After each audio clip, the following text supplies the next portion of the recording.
ส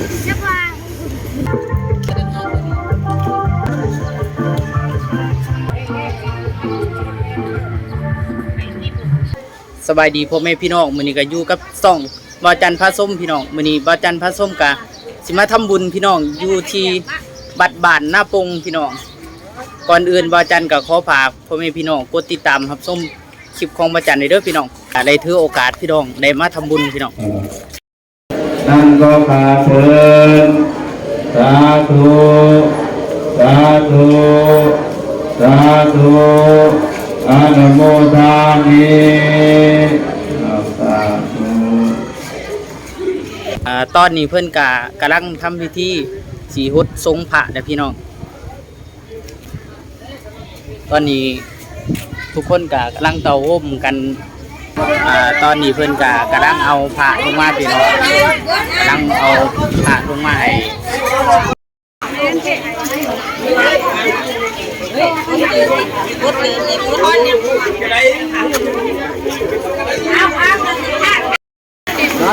คนหลายดีคอยเด้อพี่น้องเด้อใจเย็นๆเด้อมันไม่มีเครื่องหันโว้ย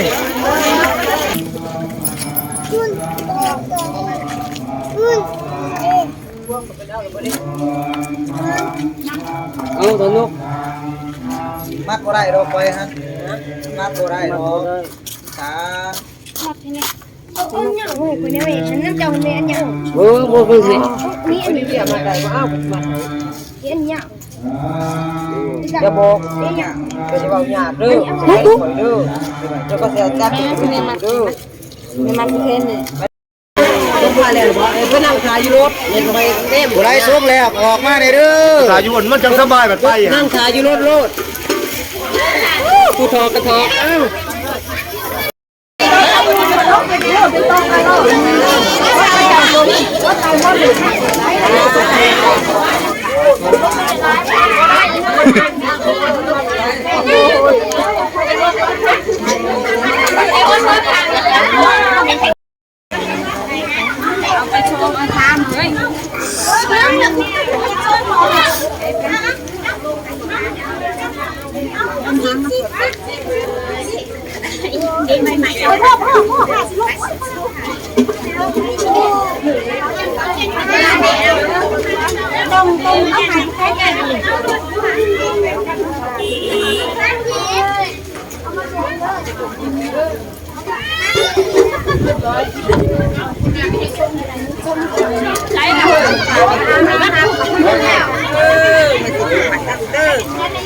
บ่อยากทำไรหนุ่มก็ไม่ใช่เสียมีไม่ตรงนี้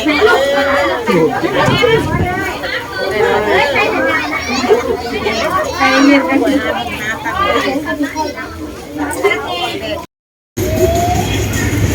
นักว่าเจ๊มาจีไรมากดีกว่ามาไปเลยเอาดอก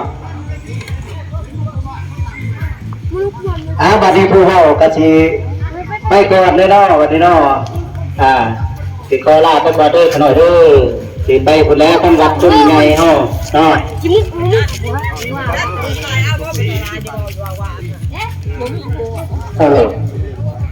นี่ก็ถือว่าทั้งเป็นเนาะ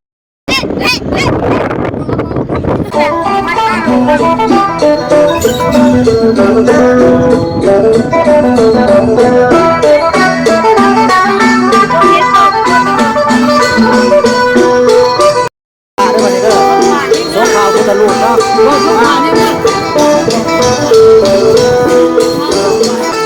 อนนี้ก็บ่าวจันเลยวัดที่3เลยพี่น้องเป้าหมายก็คือ9วัดพี่น้องเลย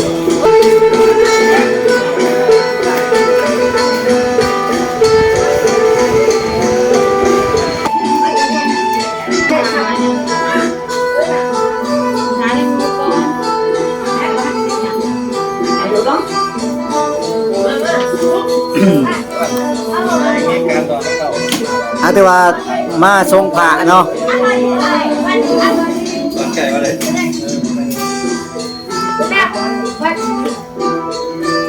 วัดละบ่ไปวัดละบ่ทรงละบ่เ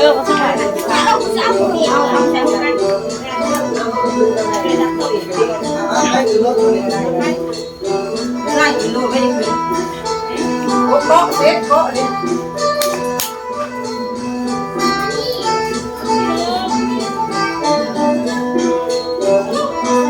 วันก็ดีจ้าดีใจเลยดิไม่ใช่ก็บ้านนะเด็กเพราะว่าเขาไม่จ้าเพราะใส่บ้านทุกคน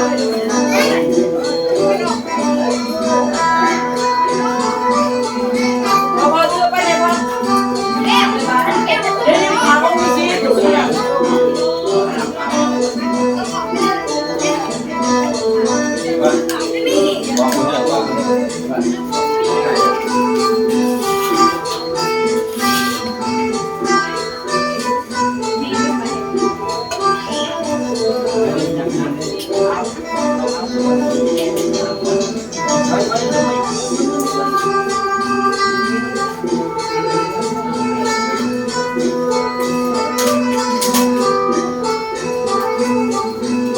โอ้ก็เด้ออย่าทิ้งโอ้ก็เด้อ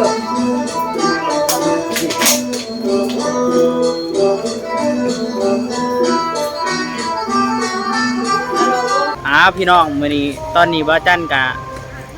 ได้มาอยู่ที่วัดเมืองคงเซโลนนะพี่น้องได้4วัดนะพี่น้องแต่ไหนก็ดุนไปนำกันพี่น้องมาบ่จันสิได้เก่าวัดหรือบ่จันแค่ตกหันน่ะเบิ่งไปเบิ่งคือได้สิตอนได้ไปเบิ่ง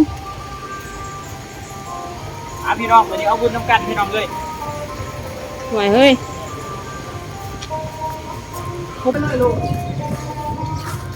ลงมาแต่ละคน